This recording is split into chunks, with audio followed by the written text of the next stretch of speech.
Muy buenos días a todos. Es un gusto estar conectado con ustedes por medio de esta pantalla. Antes que nada, esperamos que sus familias y todos ustedes se encuentren muy bien, con buena salud y tranquilos.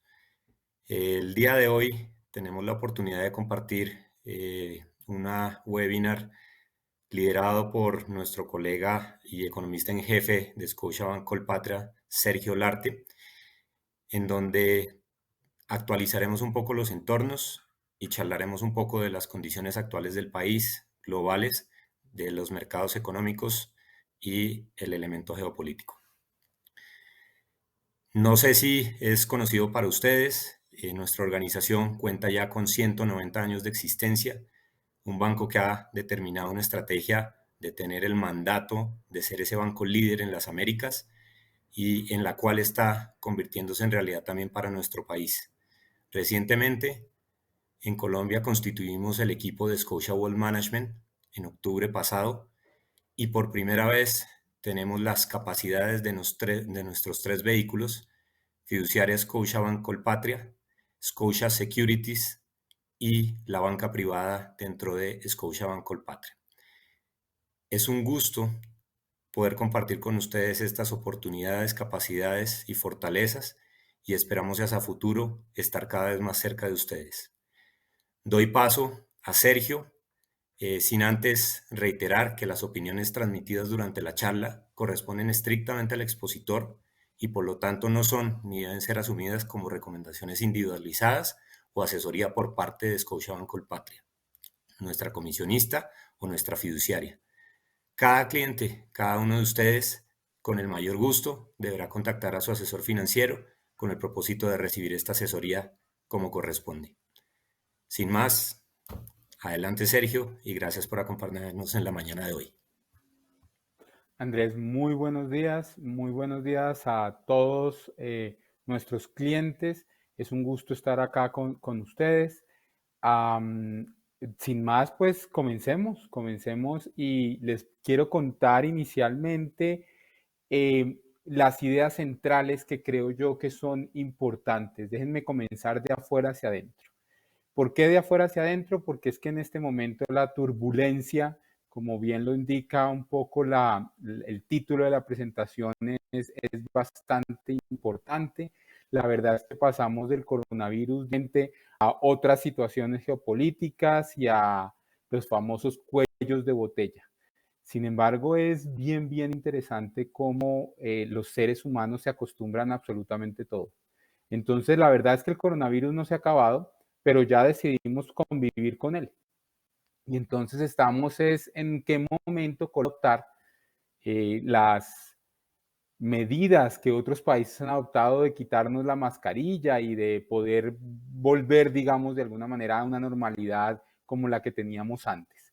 Pero además de todo, tenemos un conflicto súper importante que casi se volvió una tercera guerra mundial, pero como se estancó entre los dos países, entonces como que sí, tenemos eh, digamos, elementos de segunda línea que nos están afectando, que es precisamente lo que quiero hablar sobre todo, pero ya los mercados no se están agitando demasiado porque sí van a invadir Mariupol, no van a invadir Mariupol, llegaron a Kiev, no llegaron a Kiev, hay 2 millones de refugiados, no hay 2 millones de refugiados.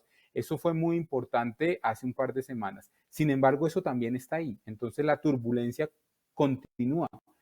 El coronavirus continúa en tanto Shanghai está medio cerrado.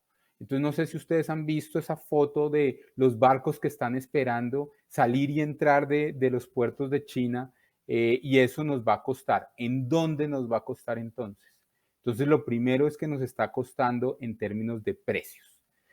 Hubo inicialmente una subida de precios muy importante en el mundo por cuenta de una reactivación económica mucho más fuerte, que lo que nos está haciendo es dejarnos con una inflación que no se veía en el mundo hace 30, 40 años. Por primera vez en muchísimo tiempo los países desarrollados eh, tienen inflación. Pero además de todo dijimos, no, pues eso es temporal, no hay ningún problema, ese efecto de que se normalice, digamos, el canal navegación y que los contenedores vayan donde tengan que ir, y llegó el conflicto. Entonces, definitivamente lo que tenemos en este momento es que todo el mundo está pensando en la inflación y en cómo pelear contra la inflación. Por ahí alguna gente dice, no, esto es un efecto de oferta, es un problema de que no hay alimentos, no hay productos, que los chips no llegan, que no se pueden producir. Contra eso los bancos centrales no pueden hacer absolutamente nada. Pero es el único mecanismo, digamos, directo contra la inflación en este momento en el mundo. Y además de todo, como bien lo dijo de hecho ayer el codirector Villamizar en Colombia, eso es una parte de la inflación. La otra parte de la inflación es que el desempleo en Estados Unidos está en 3.9%. El desempleo en Colombia inclusive está cayendo y sí efectivamente hay una presión de demanda. Entonces el punto es cuánto tienen que subir las tasas de interés en el mundo. Ya inclusive el Banco Central desarrollado de los bancos centrales importantes más dovish, que son los del Banco Central Europeo, dice, no, sabe que me va a tocar subir las tasas de interés este año.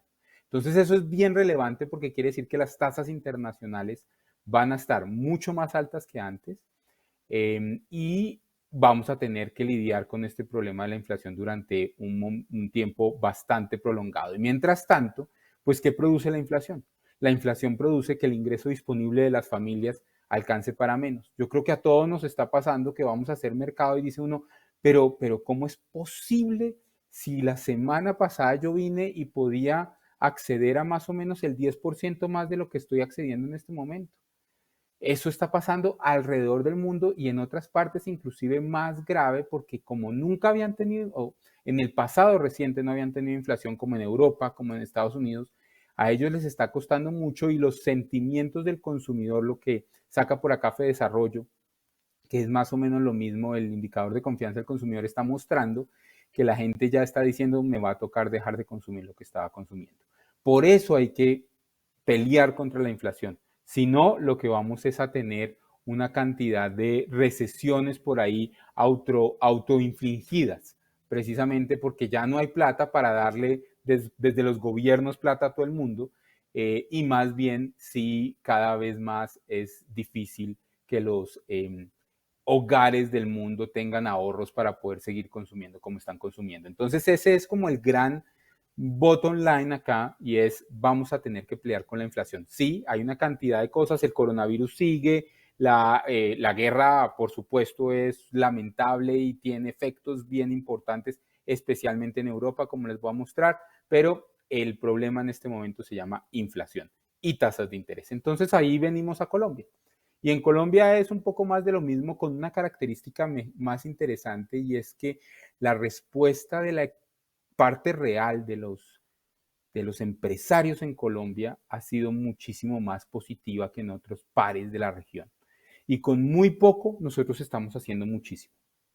La verdad es que la economía colombiana está creciendo más que los pares, continúa creciendo más que los pares y se espera que siga creciendo en el futuro más que los pares, pero pues con los efectos de inflación, que parte de eso es de oferta, pero también parte de eso es de demanda. Entonces también tenemos que esperar un banco central subiendo de manera importante las tasas de interés y en general las tasas de interés de todo el mercado van a seguir subiendo. Y la otra idiosincrasia colombiana es que estamos en la fase ya casi final de las elecciones o de la temporada de elecciones en Colombia y eso genera incertidumbres. Eso genera, gana mi candidato, no gana mi candidato, qué puede pasar con las políticas en mi sector, qué puede pasar con todo este tipo de cosas. Entonces, nosotros acá no vamos a hablar de política, por supuesto, pero sí podemos presentar algunos hechos relevantes que nos parecen importantes. Entonces, déjenme pasar a la parte aburrida mostrándoles un par de grafiquitos. Lo primero es que definitivamente el Banco Central más fuerte en este momento de la parte desarrollada del mundo es Estados Unidos, porque tiene mucho miedo a la inflación. Es uno de esos países cuyo pensamiento era que ellos habían acabado con los efectos inflacionarios y que iban a poder seguir teniendo un mundo con los Amazon y todo ese tipo de cosas sin inflación. Pero la inflación y por eso subiendo sus tasas de interés mucho más rápido a pesar que ya estamos diciendo que están atrás, ¿no? Que se les hizo. Entonces, mientras tanto, los mercados no saben qué hacer y lo que generamos es una cantidad de volatilidad.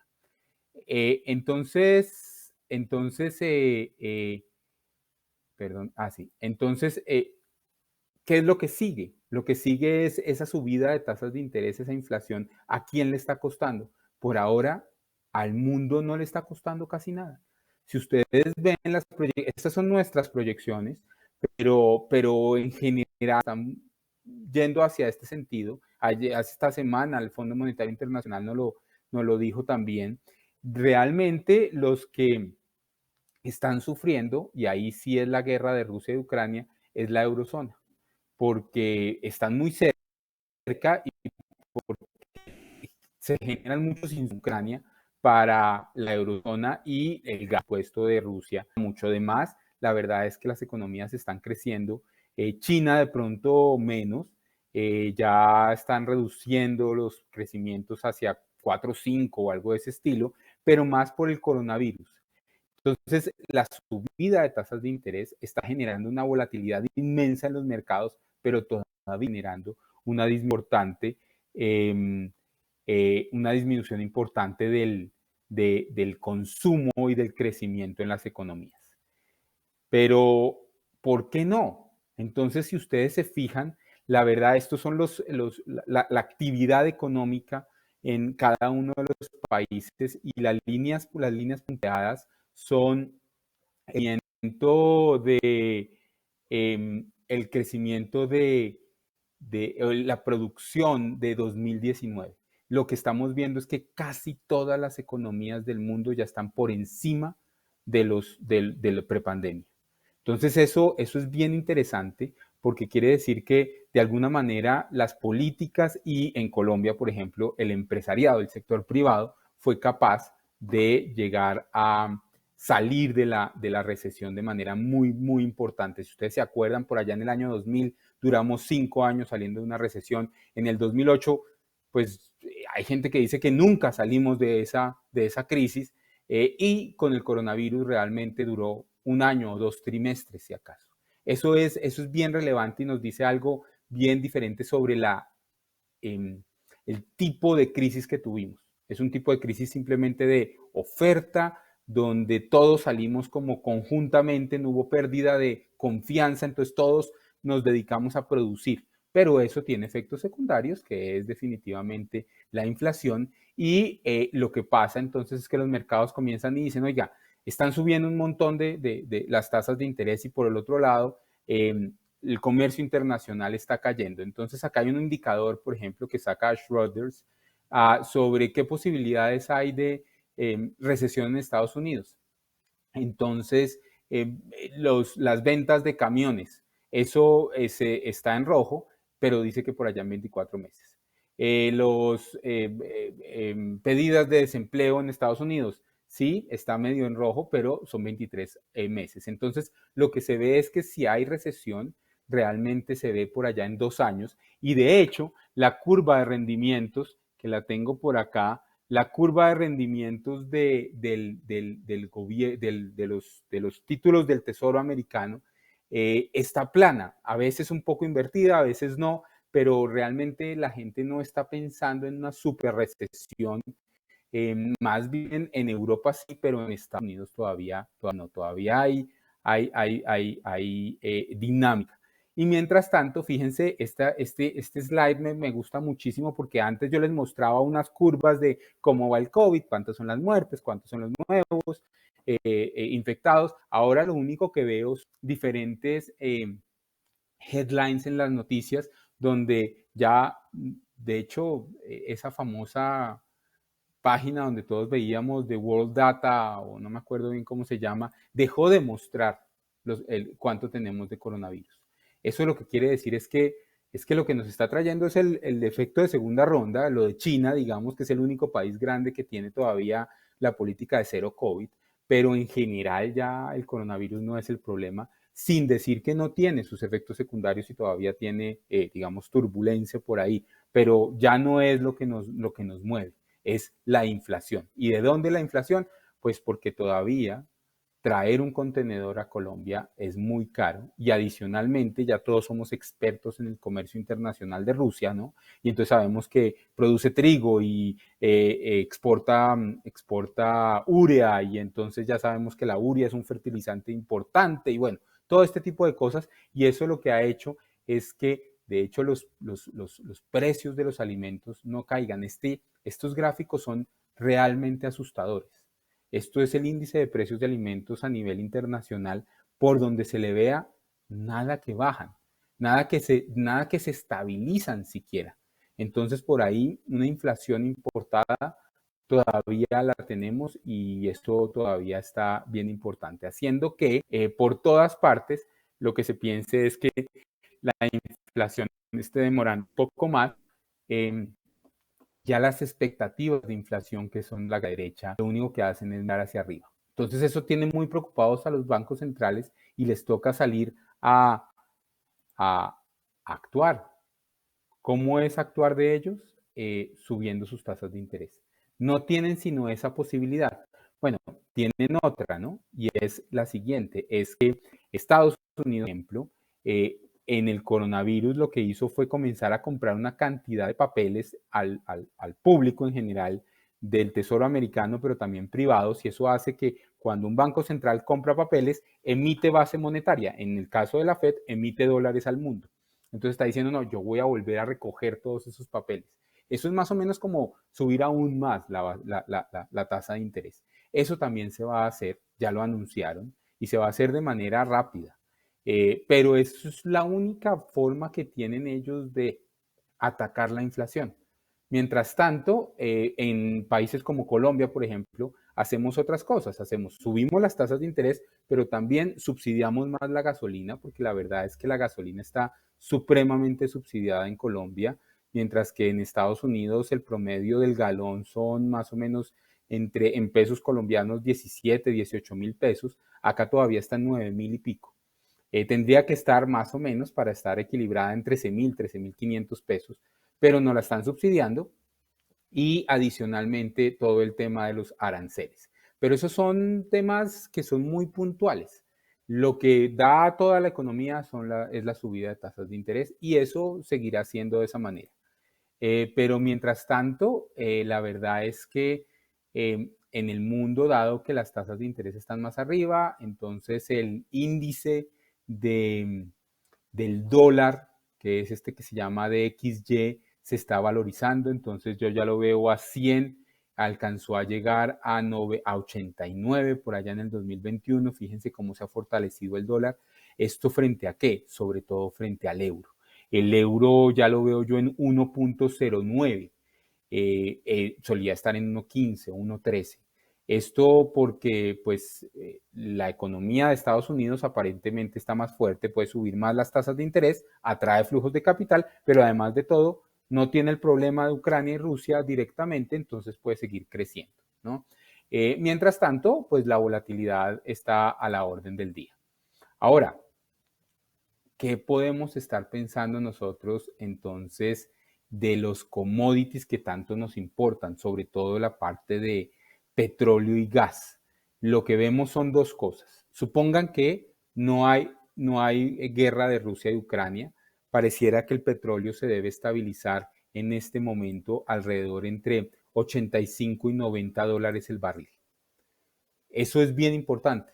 La verdad es que el gobierno de Colombia tiene 70 dólares el barril. Entonces, por ahí hay más ingresos para la economía colombiana.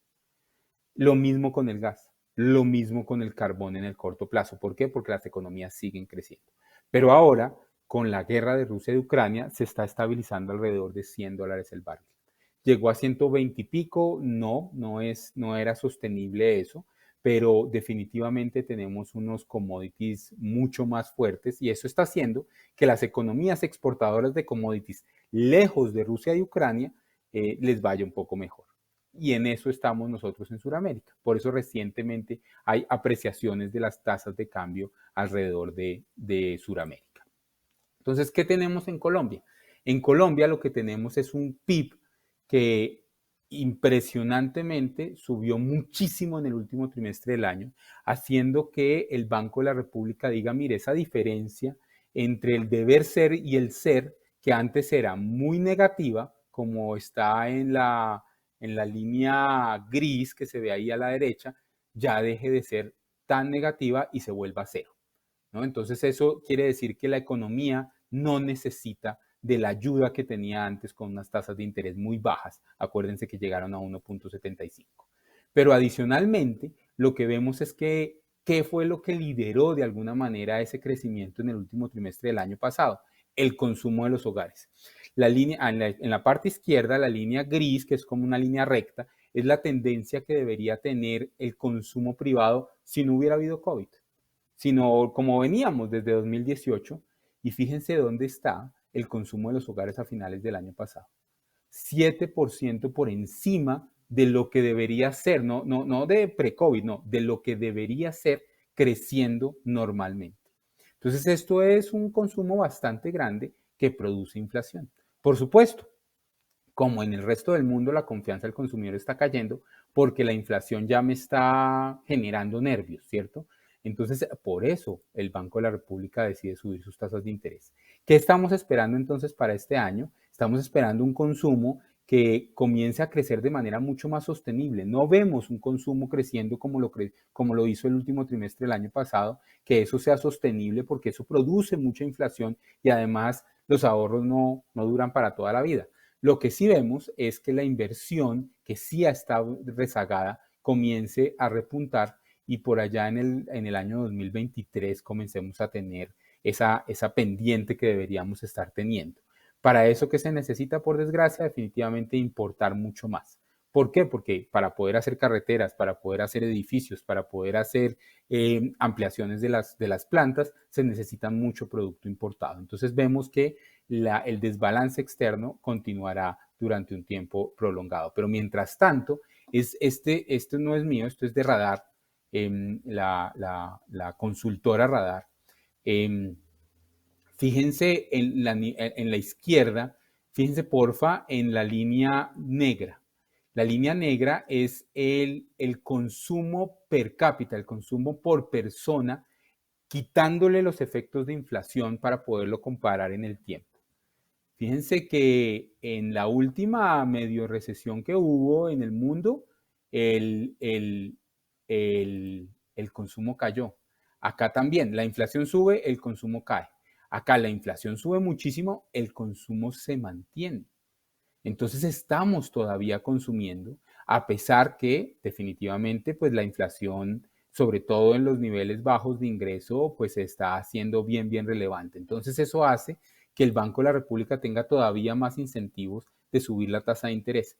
Pero porque vemos una inercia todavía al consumo y vemos una inversión que todavía está rezagada, pero está comenzando a tener dinámica, lo que hacemos es, digamos que la economía sigue creciendo como el último dato que nos muestra el índice de seguimiento de la economía, que es el de febrero, durante todo el año.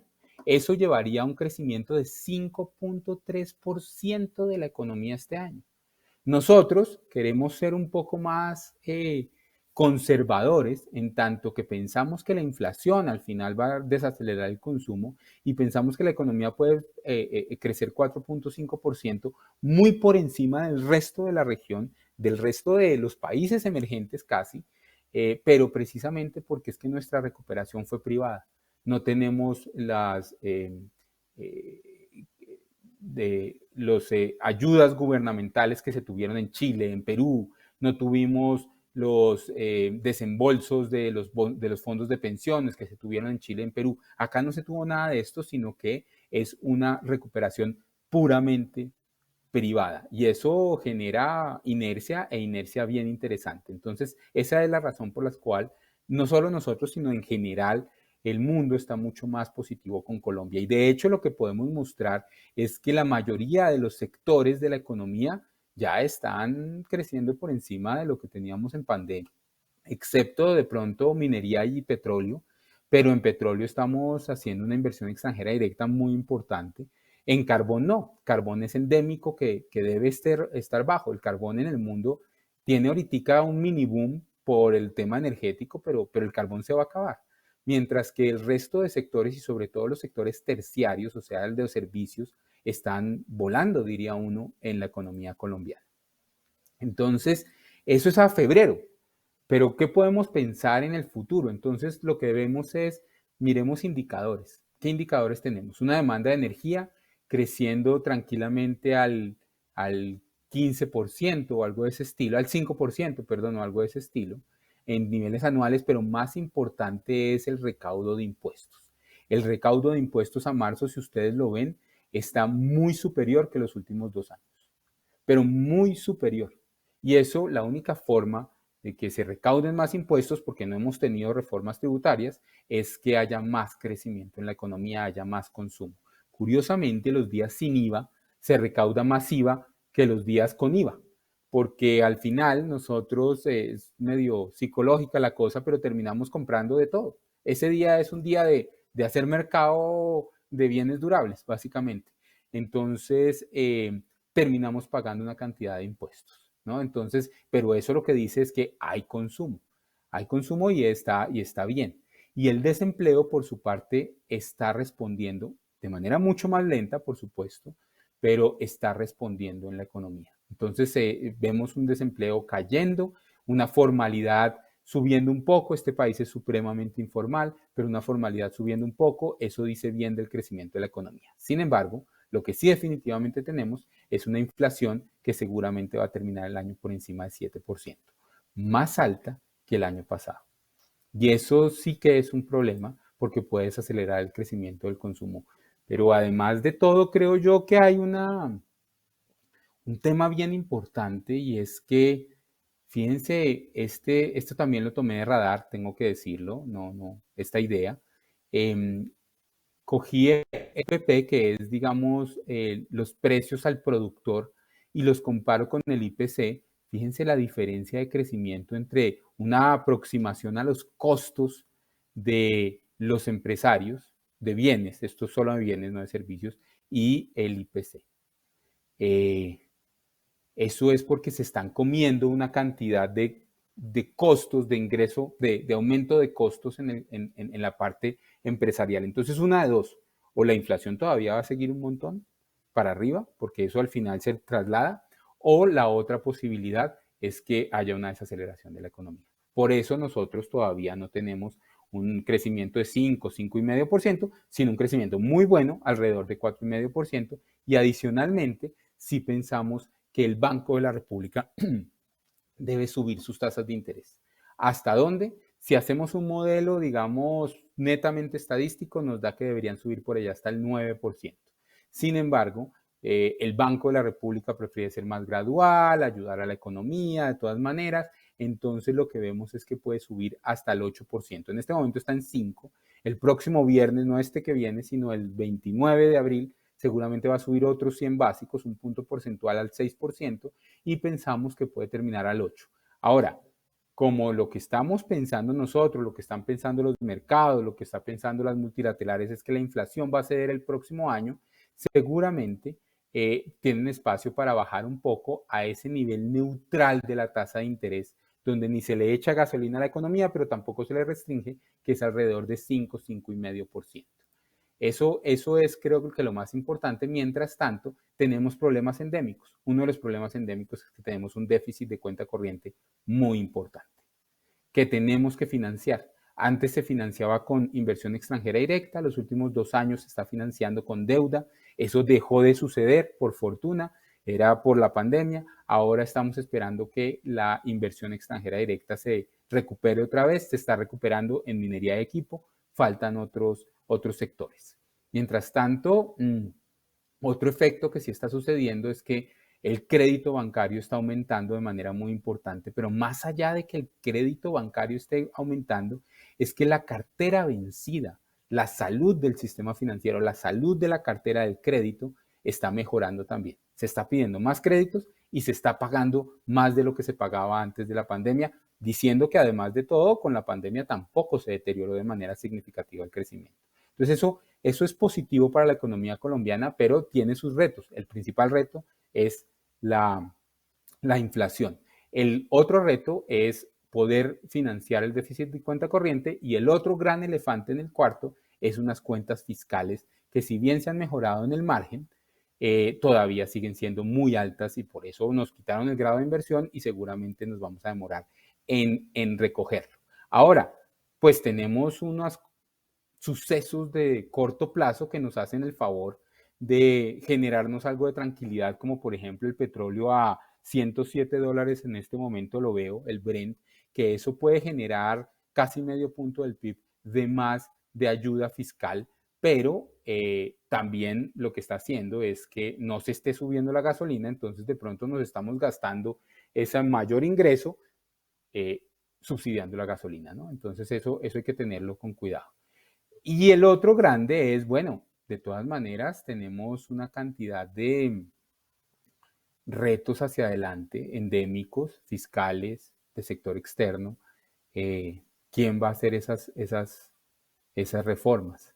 Entonces, lo que vemos primero es, que me parece muy importante, es después de las elecciones de Congreso, el Congreso sí cambió un poco su composición, pero en el cúmulo, en el overall, el Congreso, la visión del Congreso sobre el statu quo de la economía sigue siendo la misma, pro statu quo. Si eso es bueno o malo, no lo vamos a discutir acá, seguramente, pero en este momento el Congreso es un Congreso parecido al que tenemos en este momento y parecido al que hemos tenido los últimos 20 años, tanto en Senado como en Cámara, ¿no?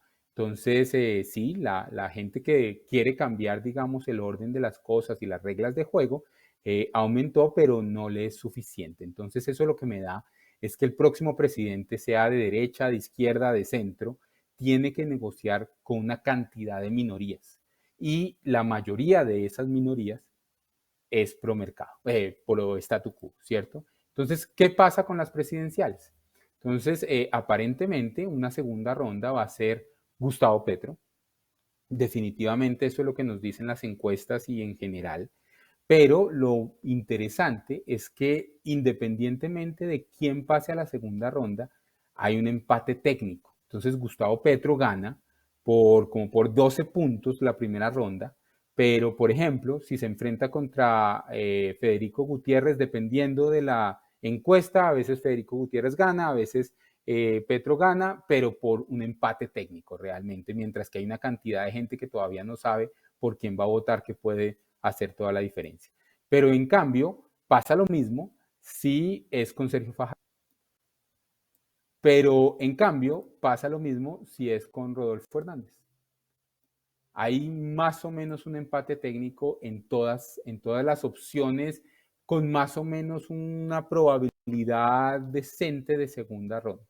Entonces, lo que nos dice esto es que la gente del centro, digamos, la gente que puede perder las elecciones en la primera ronda, se activa el voto en contra y parece que no les gusta el candidato del todo, Gustavo Petro, haciendo que seguramente lo que hagan es que se vayan por el otro candidato. Eso me da un empate técnico. Entonces eso hace difícil las cosas para el 19 de junio, porque si efectivamente el candidato que gana por 300,000 votos o 400,000 votos, pues el candidato perdedor seguramente va a decir que le robaron las elecciones. Entonces eso genera incertidumbre, pero también lo que está generando es que los mercados, y ahí es donde yo digo que hay muchas oportunidades, estaban suponiendo que en Sudamérica iban a cambiar una cantidad de reglas. Y la verdad es que Chile, Perú y yo creo que Colombia está demostrando que las siguen más o menos parecidas en los países grandes de la región, ¿no? Y eso se ha venido viendo un poco en la tasa de cambio, por ejemplo, en el apetito por compra de los inversionistas extranjeros a TES, inclusive con la de valores en Colombia, que se ha mejorado de manera muy importante. Pero además de todo, pues hay cosas bien interesantes. Todos siempre, las noticias malas son más appealing, ¿no? Se venden más que las noticias buenas, pero Colombia tiene estructuralmente cosas buenas.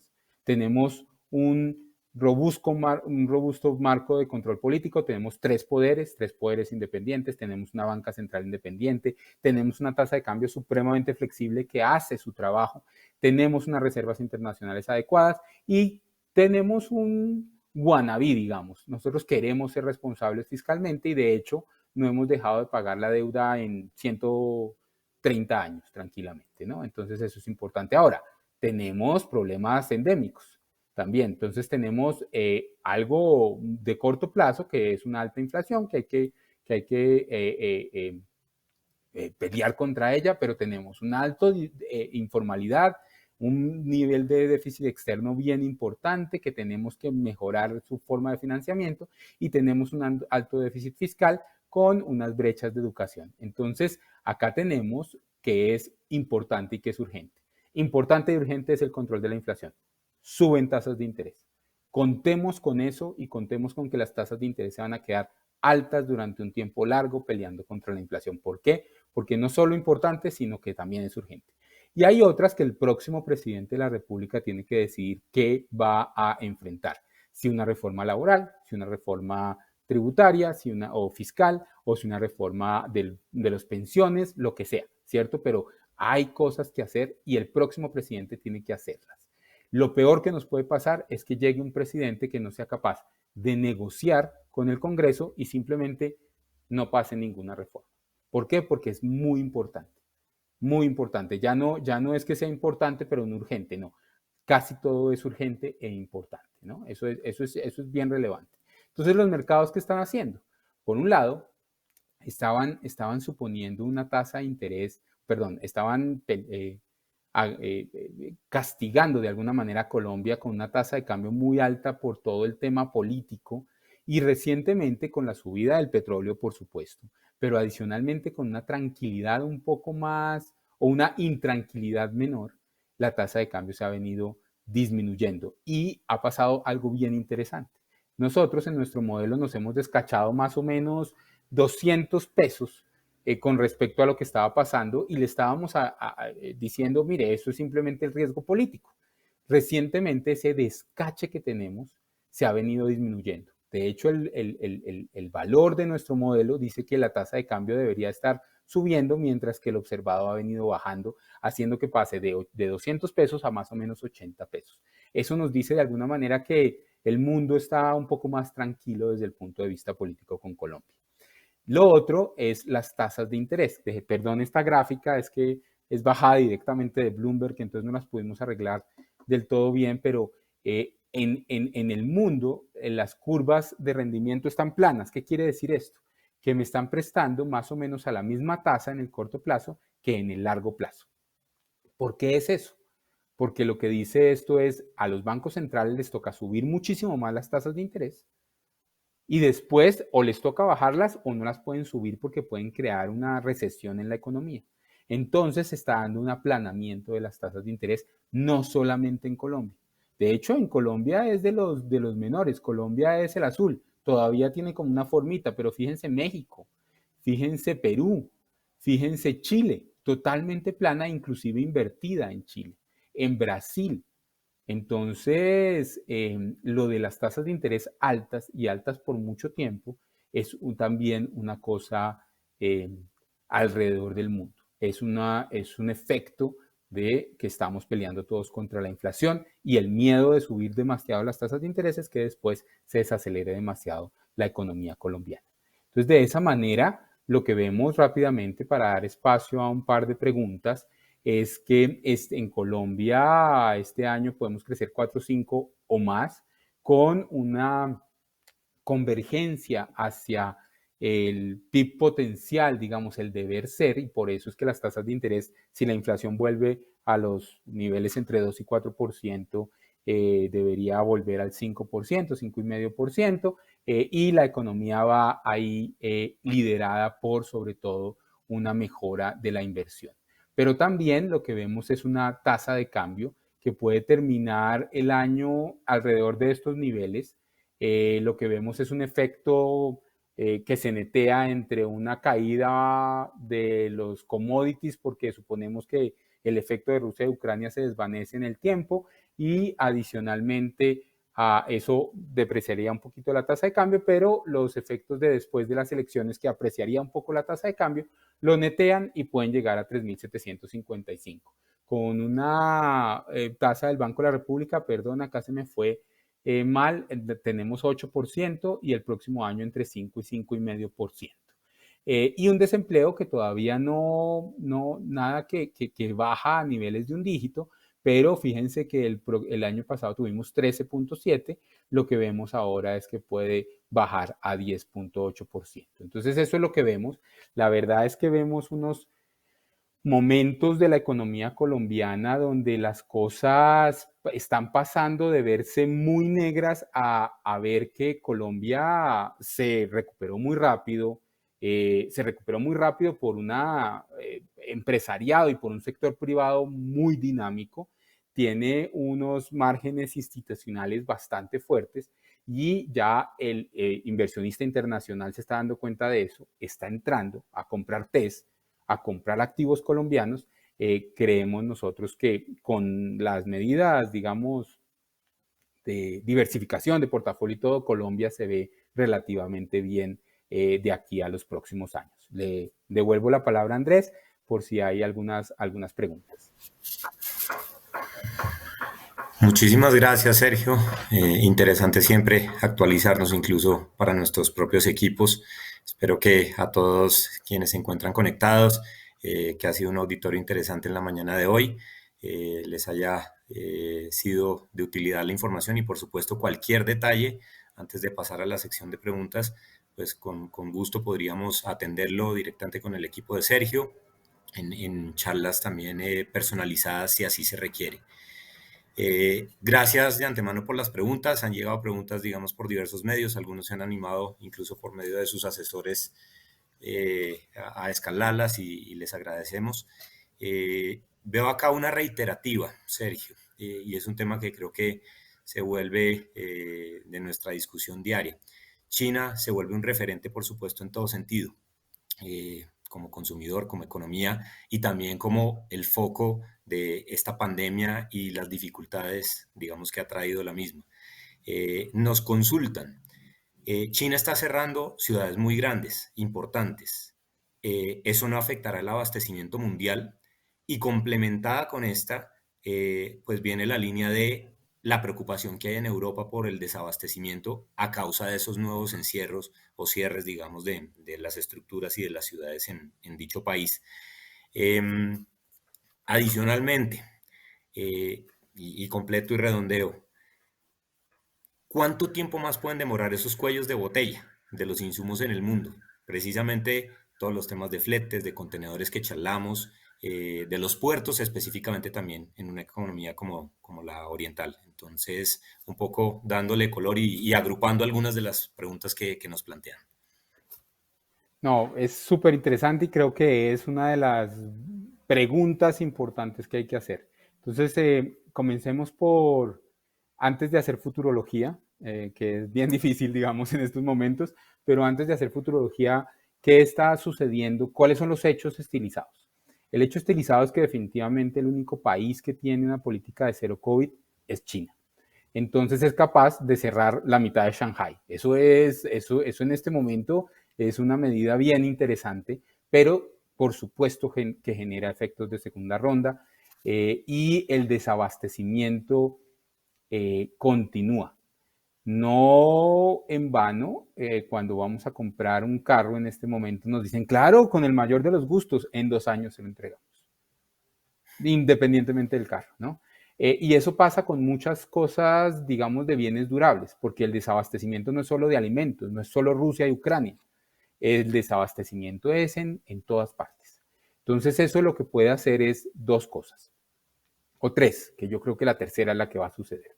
Una, o que la inflación siga muy alta en el mundo y tengan que subir las tasas de interés y nunca baje, ¿cierto? Eso sería un consumidor supremamente resiliente que tiene unos ahorros infinitos. Entonces, en algún momento tiene que suceder que nos desaceleremos. La otra es que produzcamos una recesión bien profunda por el desabastecimiento. O la tercera es un poco de las dos. Lo que pensamos es que va a ser un poco de las dos. va a ser una inflación que se va a demorar en bajar. Ya hay gente diciendo que hasta 2023 por allá va a bajar, 2023 digamos segundo semestre, va a bajar en los países desarrollados y mientras tanto los inversionistas, o perdón, los consumidores van a desacelerar un poco el consumo. Entonces, haciendo futurología, bueno, y el otro hecho, perdónenme, el otro hecho es que en Shanghai ya no se la están aguantando. Ya inclusive en China están comenzando a rebelarse frente a los confinamientos, ¿no? Entonces vemos unos videos bien violentos sobre qué está pasando en China de alguna manera. Entonces lo que vemos hacia el futuro es que estos encerramientos no pueden durar.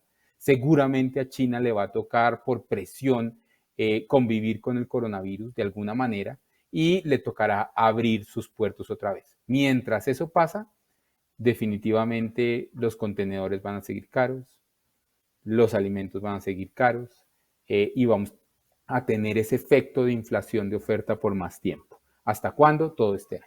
Seguramente todo este año, porque supongan que hoy decide China, listo, no, sálvese quien pueda, abrimos toda la economía otra vez. Bueno, poner a rodar la máquina, ustedes, digamos, empresarios, conocen que poner a rodar la máquina, pues eso no es de un día para otro, no es como levantarse y ponerse las chanclas para irse a bañar, no, esto se necesita un proceso bien importante. Entonces, por lo menos hasta fin de año vamos a tener todavía restricciones de costos de producción, pensaría yo. Muchas gracias, Sergio. Un tema obligado en estas conversaciones siempre es la tasa de cambio. También por ahí pasan muchas inquietudes y posiciones de nuestros clientes, los empresarios, sus patrimonios, cuál será el mejor momento, cómo movilizarse, qué pasa con la volatilidad. Nos hacen consulta incluso en este caso puntual. ¿Qué debe ocurrir para que una tasa de cambio en Colombia vuelva a tocar un nivel de 4.000 pesos? Y consecuentemente agrupo otra que iba en la misma línea, pues los conflictos mundiales, como lo acabamos de discutir un poco, y los efectos de esos cierres en Asia, ¿cómo pueden afectar a mediano plazo la TRM en el país? Esas son las preguntas que uno quisiera siempre evitar, ¿no, Andrés? Hablar de la tasa de cambio en Colombia. ¿Por qué? Es importante porque es que, como decíamos, la tasa de cambio en Colombia es flexible. Y es la idea. La idea es que sea volátil, que recoja los choques, que sea difícil para nosotros entender un poco, porque es como la primera infantería para pelear contra lo que pasa en el exterior. Pero entonces, ¿qué hemos visto recientemente?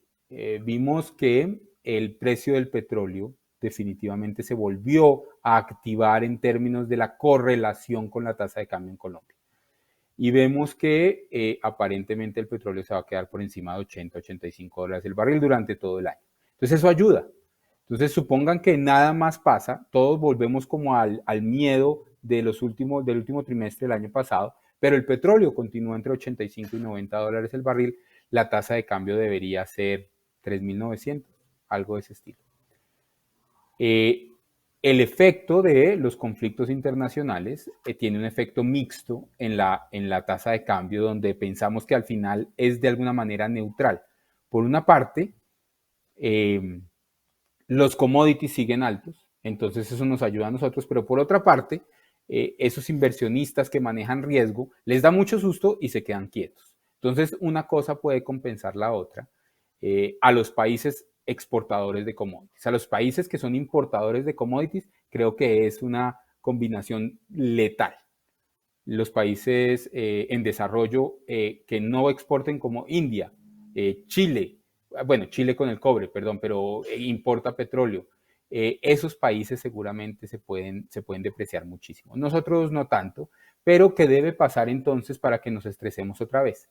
Que definitivamente los inversionistas internacionales que no está viendo en este momento vean a Colombia como que efectivamente va a cambiar las reglas de juego.